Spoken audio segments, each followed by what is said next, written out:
Can you tell a story about almost getting arrested on your wedding night? I think you mentioned it on Drunk Friday. That is a classic story. I was actually going to tell it the other day. Um, I don't know why. I think it was because Scarlett and Ethan Ralph are going to get married in Vegas, and then they're going to have Nick Ricotta is going to be the best man. Then they're going to have a threesome at the what do you call it? The not the wedding night at the what do you call where they sleep on their wedding night? I think they call it like a something on their, I don't know. Anywho, so what happened was, this is a long story. This is almost 20 years ago. I married 20 years almost. Been together 20 years. Anywho, so let me do a short version. Anyway, so I I was at the Venetian, and we didn't want to do a sit down thing because we didn't know how many people were coming, because we didn't really invite people formally, but I had a lot of cousins on the West Coast. So I just basically told my mom and my wife and whatever. I said just like email people and get the word out that like when we're getting married, we're going to be at the Venetian. Uh, and we're not going to do formal invitations, but everyone, if you're getting this email, you're invited. So anyway, a lot of people showed up. So then we got a general idea of how many people are going to get there, I guess. And then we did like I don't know what it's called, but basically we had the reception. It was all in the same area, so we got married on, and then the reception was at this restaurant. And the restaurateur, he's Michael Keller or Joseph Keller, something Keller, famous chef Keller,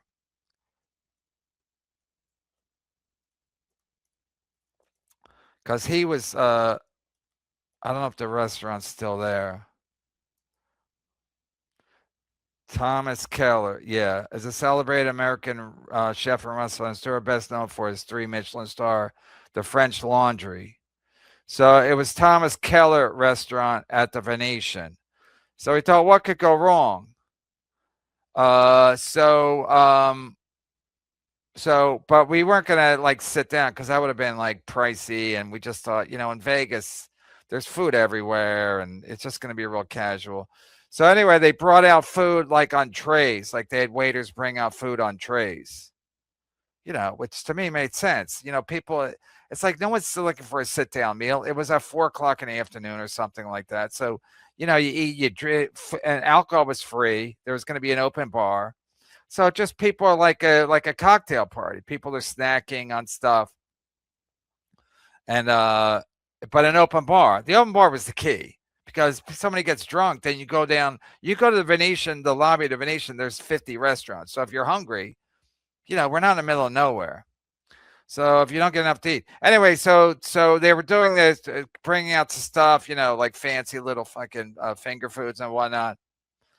Then the photographer that we hired was leaving because I guess we only booked him for like an hour. I don't know. I really I didn't really talk to the photographer that much. So he's like he said, before he left, he wanted to get a picture of us cutting the cake because we had like a big cake. So he got a picture of us taken because he had to leave. So I was like, I guess that makes sense. Get a picture of him taking a cake before he leaves, and because we were still gonna hang out. We had the we did it outside. It was outside of Joseph Keller's main restaurant, but it was on the patio. It was nice. It was nice. And it was in the end of May, so it was nice day out, sunny day in Vegas. It was hot, but not too hot. It doesn't get too hot yet.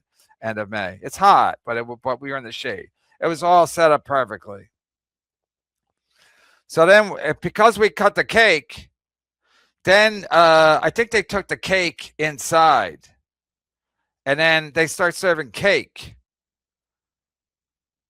And I said to the manager, I said to the guy serving cake, I go, wait, you delivered all the food?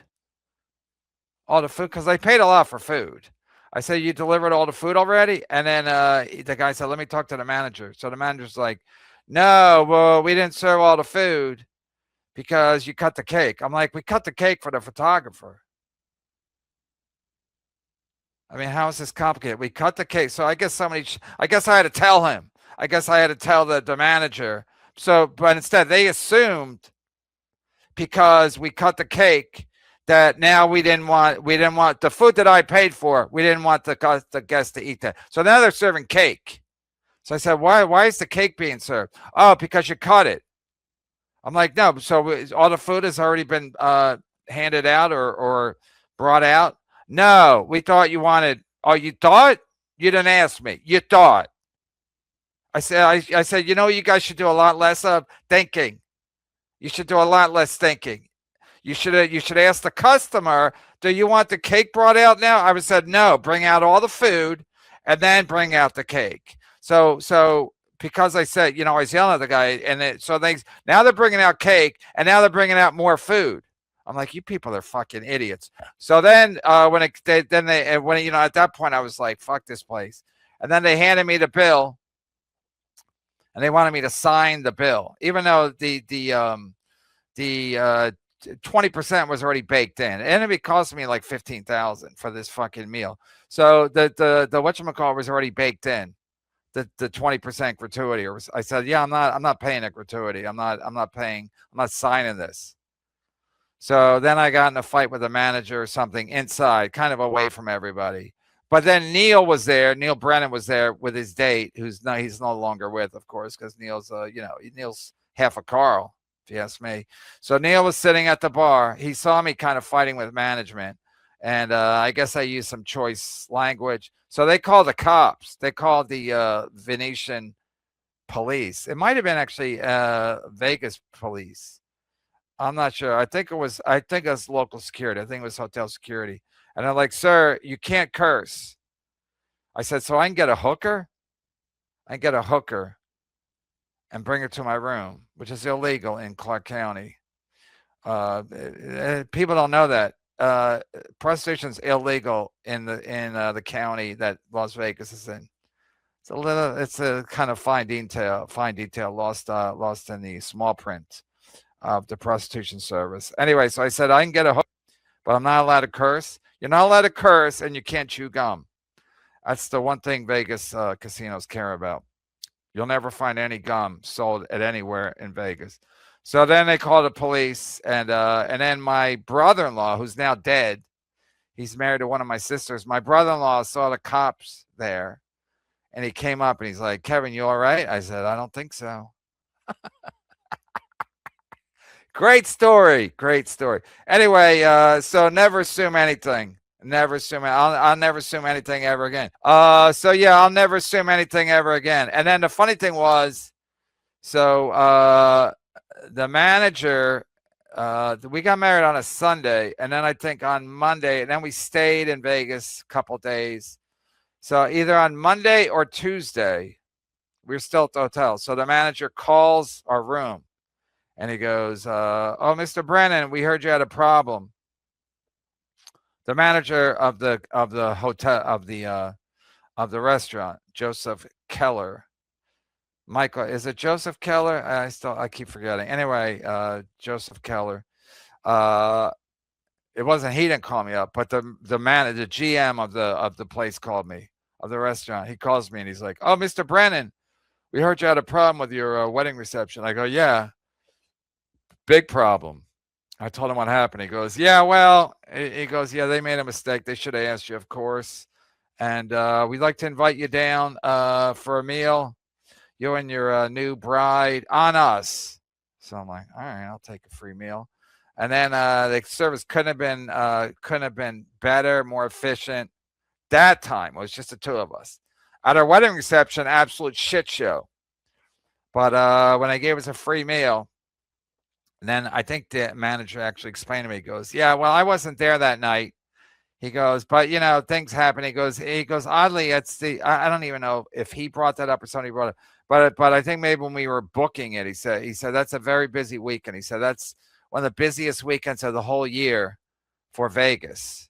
is Memorial Day weekend because it's not really hot there and but it's not like going to some place on Memorial Day weekend. You're like, is the weather been good? The weather, I mean, at the end of May in Vegas is going to be good. That's a guarantee. It's not going to rain. It's not going to be. It's just going to be nice. It's going to be hot and dry, and so basically, it makes sense that they're very busy Memorial Day weekend. And I said, yeah, well, maybe you should have been here. Maybe you should work if it's the busiest time of the year for the Vegas casinos. Maybe the GM should be at his restaurant, but he's too busy. He's too busy. He's too busy. Everybody's too busy. Blame Showbro if you don't like the story. If you don't like the story, I don't give a fuck. I don't give a fuck. That was the short. Yeah, I know. I know. I don't want to tell the whole story, but again, I don't care. Please tell me Neal's the one that called the cops. I don't know about that. I think the hotel called the cops. That'd been funny if Neal called the cops. But my brother-in-law Bob, the man of the crew, the only man there, he came up to me, saw the cops talking to me, and the cops shouldn't be talking to a guy on his wedding day. I was not drunk. I was not like Gino, drunk out of my mind. They wouldn't let me back in. But Bob, and I thought, yeah, it's odd. Bob came up to me and asked me how I'm doing. Nobody else even thought to come up to me. Hey, Kevin's surrounded by 3 officers. They were dressed as officers. Again, I don't know if they're Venetian police or Vegas police. I'm assuming they were Venetian police. I think they were threatening to call the Vegas police for backup. Maybe Neal would have said something if I got arrested. But I think actually Neal told that story in his podcast that I almost got arrested at my wedding reception. Neal tells story different, told cops, can't catch us all. Neal tells story different, told cops, can't catch us all. I will be doing that joke. You know what? And in fact, Peter Brennan, Chicken Man, I think when I come back, I'm going to steal people's jokes. Since Chad stole that joke from me, I'm just going to do people's jokes. Mostly dead people. I'll do their material. Because what are they going to do? Sue me? Yeah, I don't know who clipped this. This is garbage. Yeah, I'm not watching that. That's that Dan Herring guy.